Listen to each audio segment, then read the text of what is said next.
ব্যাপার। বলে রাখছি ঈদের আগে রাতে পাশের বাসার ভাবিটা কে আসলে? পাশের বাসার ভাবি যে কে, হ্যাঁ কালকে আবার আমার নামে কথা বলতেছে, বুঝছো? হ্যাঁ, ওই ভাবিটার নাম মেনশন করেন তো এখানে একটু। না থাক, ওনার নামই তো আমি জানি না, তাহলে বলছি ওনাকে আমি কতটা প্রায়োরিটি দিচ্ছি। আমি আজ পর্যন্ত নামই জানি না, তাহলে বুঝবো ওনাকে আমি কতটা প্রায়োরিটি দিচ্ছি।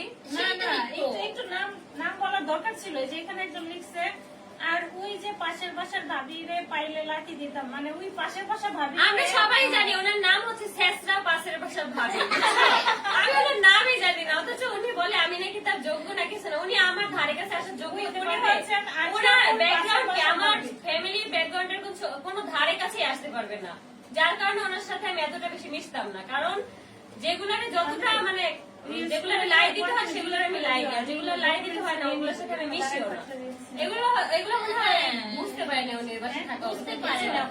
আচ্ছা, রিপা আপু বলছে আমার সাথে কিভাবে কন্ট্যাক্ট করবেন? আমাদের পেজে দেওয়া নাম্বার আছে, আপুরা অ্যাড্রেস আছে। আমি নিয়ে দিলাম। আরেকটা কথা, আমাদের পেজে দেওয়া নাম্বার আছে। ওই পাশের বাসার ভাবি হচ্ছে আমাকে নিয়ে অনেক ভুল মন্তব্য করে, যেগুলো হচ্ছে পোস্ট করবে, আবার কিছুক্ষণ পরে বলতেছে বই নাম্বার রুচিতে আসে না, আমি যে পোস্ট করবো।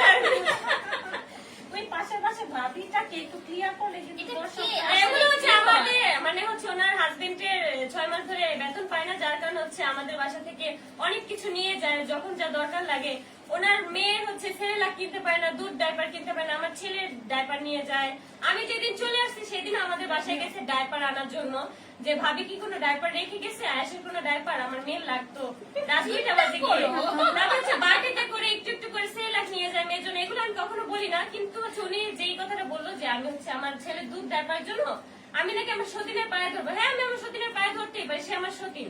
আপনি তো দুধ ডাইপার এভাবে নিতে পারেন, আপনাকে আমরা দান করি, বিদায় হচ্ছে আপনি নিয়ে যান, ঠিক আছে?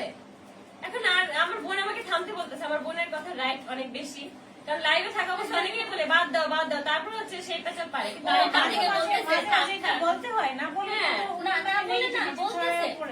আর ভাই মানে ওনার লাইভ দেখলে আপনার মন চাইবো যাইয়া কয়টা মানে তখন বলবা থাপ্পড় মার লুঙ্গি সালা থাপ্পড় মার লুঙ্গি। এই গানটা একটু ভিডিও নিব, এটা নিয়ে ট্রোল হয়ে যাবে। আচ্ছা, আসলে আমি সিরিয়াসলি আপনাদেরকে চিনি না, আমরা কিন্তু ওদেরকে চিনি না, এটা আমাদেরকে নাম ছিল না। শোনো, আমি তোমাদের কাছে যদি কুটনি হতাম আমি তাহলে সবকিছু এসে বলতাম, তাহলে তোমরা এতক্ষণে চিন্তাও। সেটা আমার মধ্যে এগুলো নাই, যার কারণে আপুর আজকে নিজে থেকে বলতেছে যে এটাকে এটাকে।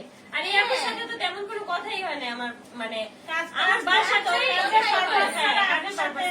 তেমন একটা পার্সোনাল ম্যাটারে কথা হয় না, বাট ওই পাশের ভাবি আর কত ভাবিরা আছে সবাই কিন্তু আমাদেরকে অনেক ডিস্টার্ব করতেছে, যার জন্য আপু শোনো, ওনাকে জানে মুটকি বলি না, এই জন্যই বলি ওই আপুকে কেন মানে ভাবির মতো পাশের বাসার ভাবির মতো মনে হয়।